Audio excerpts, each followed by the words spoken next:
Antibiyotik kanalına hepiniz hoş geldiniz. Alpçim tekrardan hoş geldin. Hoş bulduk abi. Ve bugün gerçekten reaksiyon günü. Spider-Noir'in fragmanı çıktı. Evet, biz buna aslında reaksiyon vermiştik. Ama o fake miydi? O zaman da konuşmuştuk. Yok fake değilmiş o. Değil miymiş abi? Evet, o çok kısa bir teaser'dı. Değil mi?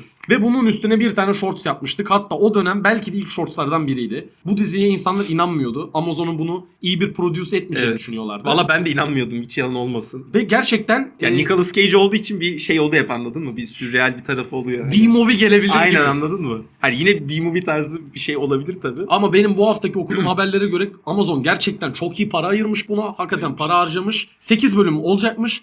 İsteyen renkli, isteyen siyah beyaz izleyecekmiş. Şahsen benim tavsiyem 1900'lerde geçen bir işi siyah beyaz izlemeniz yönünde. Crime Boss Silvermane'in peşinden giden bir Spider-Man'i izleyecekmişiz. Çok da bilindik Sandman gibi herkesin aşina olduğu kötü karakterlerde olacakmış. Evet abi, ne düşünüyorsun? Bir 2-3 dakika bir görüşlerimizi atalım. Abi valla şöyle, tabii ki de para gömmüş olabilir ama yani Lord of the Rings'ten sonra bak sesim çatladı, yani öyle bir dizi. Yüzen Galadriel 2 kilometre yüzüyordu. Ya işte neyse, hadi onun goy goyuna girmeyelim. Yani bu bir şey ifade etmiyor, bütçe meselesi. Onun dışında bence bak, böyle artistik bir seçim yapmaları zaten güzel. Bunu konuştuk diye hatırlıyorum. Hani hem renkli hem siyah beyaz olması. Ben de şahsen siyah beyaz izlemeyi tercih ederim. Ama renklisine de bir bakmak lazım bence. Tabii ki. Özellikle bazı sahnelerde, muhakkak kilit sahnelerde bir fark olur yani. Onun için abi Silvermane kimdi diye bir baktık. Yani çok bilindik bir kötü değil bizce. Yani ben bir şeyden biliyorum. Onu kontrol ettim. İşte bir Spider-Man Animated Series'den 90'lardaki. Bir de Spectacular Spider-Man'de bir rolü vardı. O çok küçük galiba. Aynen. İşte burada artık içini doldurdukları kadar göreceğiz abi. Burada bir şey söylemek istiyorum. Abi Spider-Noir benim uzun zamandır beklediğim şey. Evrenden bağımsız, kendi ayakları üzerinde duran farklı bir iş. Para konusunu da şuraya bağlayacağım. Abi sonuç olarak bir ağ atma, uçma falan sahnesi göreceğiz ya. Evet. Abi birazcık prodüksiyonunu izlemek isterim bunu. Tabii ki de canım. Ya mesela Wonder Man'i de izledik çok yakın zamanda. Bak Wonder Man'de de CGI çok azdı ama o ellerin titremesi bilmem ne. İşte o vurduğu an masanın kırılması falan ufak detaylar gibi gözüküyor ama önemli yani. Düşündüğün zaman hafif bütçe iyidir. Öbür dediğine gelecek olursak 10 kere söyledim. Abi bu Lord of the Rings olsun, diğer işler olsun, Amazon'un son yaptığı büyük bütçeli hem filmler olsun böyle aksiyon tarzı hem diziler olsun tuhaf yönlere gitti yani. Abi yapacak bir şey yok. Yani CGI konusunda da çok fazla aksiyon olur mu bilmiyorum. Çünkü bence dedektiflik tarafı daha öne çıkan bir karakter ve şey olacağı için. Penguin gibi bir şey izleriz ya.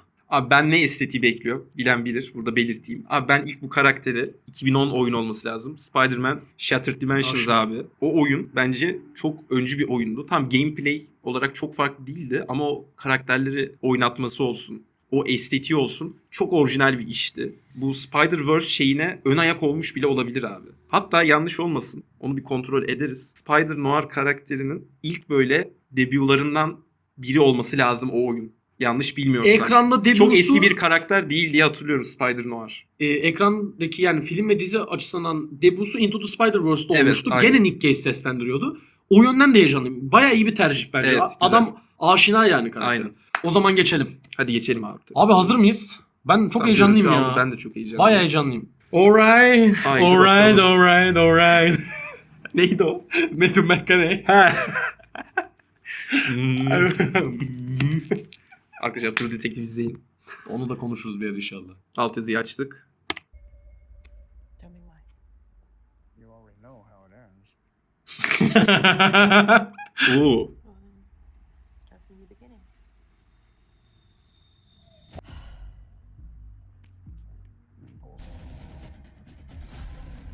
Bak yine bir delilik var. Oo! Thinking about over there. Çok garip çekimler var. Oo! Let's go! Oğlum iyi duruyor lan swing sahnesi. Hadi bakalım. Vay güzel. Çok Güzel. iyi. Çok iyi. Bravo. Güzel. Umarım fragman yarat type'ı dizide verir ya. Abi bayağı hype'landım ben ha. Bir dakika ya. Şurada çok hızlı Şuradaki, geçti de. evet, şuraya bir bakalım. Bir dakika. Neredeydi? Aa Sandman. Öyle mi diyorsun? Evet, Aga öyle Sandman. duruyor. Birini daha gördük sanki. James Addison. O açılar falan. Bu kim? Norman Osborn. Olabilir bu arada. Olabilir. Bu kim ya? Aga bir milisaniye koymuşlar direkt. Kim bu ya acaba? Goblin falan mı ya? Goblin yoktur ya. Goblin olabilir bu arada. Bak onu da hemen söyleyeyim. Şeydeki tasarımlar çok güzeldi. Yine Shattered Dimensions'ta. Kimler vardı abi kötü olarak? Vulture vardı. Oradaki Vulture çok korkunçtu. Buraya görselini koyarım bulursam. Belki Vulture'dır lan, ne diyorsun? O da Ve olabilir şey ha. de orada. Yamyam da abi. Böyle fare mağara yiyordu böyle. Aşırı şey bir tipti. Bir de orada da vardı Green Goblin. Orada da bayağı korkunçtu. Hatta şeyin sahibiydi orada. Sirk vardı bir tane. Onun sahibiydi yanlış hatırlamıyorsam. Öyle bir şey olması lazım. Kötü karakterlerden bayağı kullanmışlar. Evet. Ve Yani- burada bayağı kreatif gidebilirler abi. Umarım gitmişlerdir ya. Çünkü daha Ben böyle yere bir çıtır basan hype'landım bir ya. şey olduğu için ben de bayağı hype'landım. İyi duruyor. Ve şeyi yine gördük. Nicolas Cage'in o Aksan. yine deli, anladın mı? Hem aksan hem o hafif şeyi falan böyle şeylerini gördük aynen. Onu bilirsin o geniz. Aynen. Abi bak burada birazcık CG'ye bir hafif sırıtma Evet, var. tabii sırıtıyor. Ah bak şu reis abi, acaba elektro mu var ya gerçekten? Aa evet Elektro abi. Aynen. Oğlum herkes var lan baya bildiğin. Abi benim o şey çok ilgimi çekti ya. Garip suratlı kim acaba o? Ya Yani Goblin, Goblin olabilir abi işte mutasyon şeyi dediğimiz gibi. Acaba Venom tarzı bir şey olsa.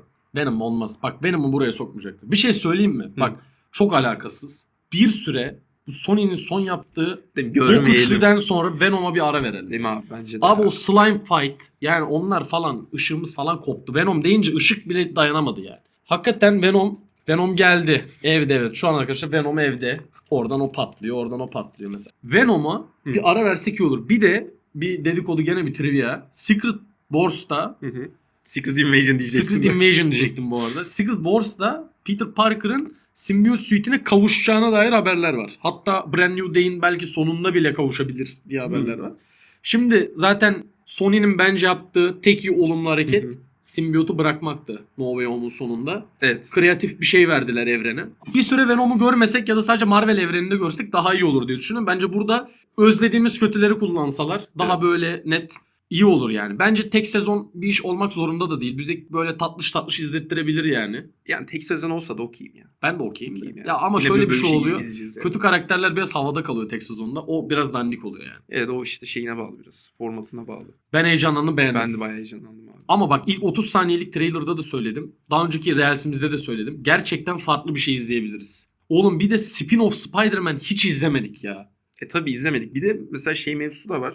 Mesela Ben Reilly olması. Normalde Hmm. Peter Parker ya. Hani burada yine bir klon mevzusu olacak mı yoksa direkt hani artık Peter Parker ismini kullanmayalım Bence diye mi ikincisi de değil. yaptılar değil mi? Şimdi Ya. klon mevzusu falan ben girmelerini şahsen tercih etmem. Yani çok Anlatamaz abi. Abi Kimin zaten- klonu olacak? abi bir de ben hiçbir zaman hiçbir Spider-Man komik book'unda sevmediğim bir konseptti yani. Çok Klon mevzu çok sıkıcı Evet oğlum. genel olarak zaten öyle. Bir de Spider-Man özelinde çok şey anladım böyle cheese artık böyle el ayağa düşmüş Yani konsept. şey oluyor. Çıkış yolu bulamıyorlar. Hadi klonlaya dönüyor. Evet. Paralel evrene sokmak istemiyorlar. Bu sefer kafa karıştırıyor. Aynen. Ki Bence belli hiç bulaşmasın. belli çizgi romanların en büyük kötü yanı da bu. O kadar Lizard olabilir miydi? olabilir lan. Şu an geldi aklıma Lizard belki.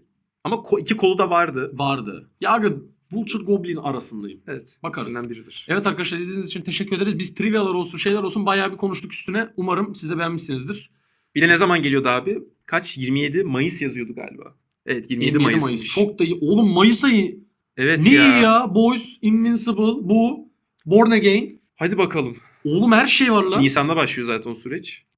Arkadaşlar az önce renkli olanı konuşmayı unutmuşuz. Renkli Evet. de izledik şimdi. Hatta Fikrimiz değişti.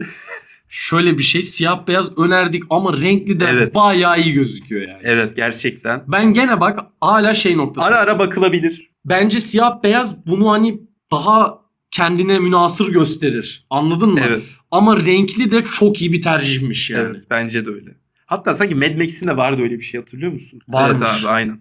Doğru hatırlıyorum. Ya bunun sebebini bilmiyorum. Mesela ama, Mad Max için de değiştirir durumları bu. ama hayır bu direkt noir yani. Bu direkt bu yani. Abi çünkü ya evet ya siyah beyaz, hatta Into the Spider-Verse'de bile böyle ufak ufak sahnelerde koyduğumuzda gene siyah beyaz ağırlıklı yapıyorlardı onun Hayır sahneleri. o direkt siyah beyazlı canım. İşte zaten hayır kendisi aynen. değil, hani o geçtiği evrene girince de öyle oluyor. Yani tabii ki siyah beyaz daha okey olur ama renkli de çok iyi gözüküyor. Özellikle Aynen. sondaki swing sahnesinde renkli de daha da iyi gözüküyor bence yani. O Evet. ağ attığı yer. CJ falan biraz daha şey duruyordu. Okey duruyordu. Hatta bence Hı. renkli fragmanda CGI daha güzel gözüküyor. Evet arkadaşlar biz teşekkür ediyoruz. Umarım beğenirsiniz. Görüşmek üzere.